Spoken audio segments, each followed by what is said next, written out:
हाँ ओके एटा हमर नानी तो नानी केनते अछो खाइलो कि नहीं हाँ तो गीत गोटे गायक शुणे दे ऑडियंस में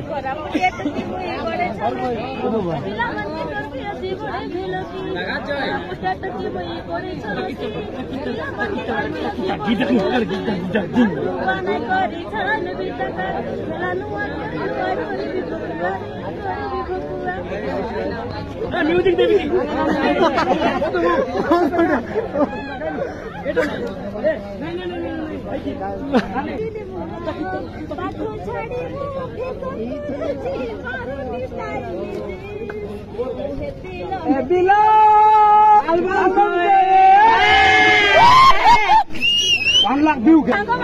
आज बहुत खुशी लगुच आपण मैंने चैनल को सब्सक्राइब करूँ मो इंस्टा आईडी मो यूट्यूब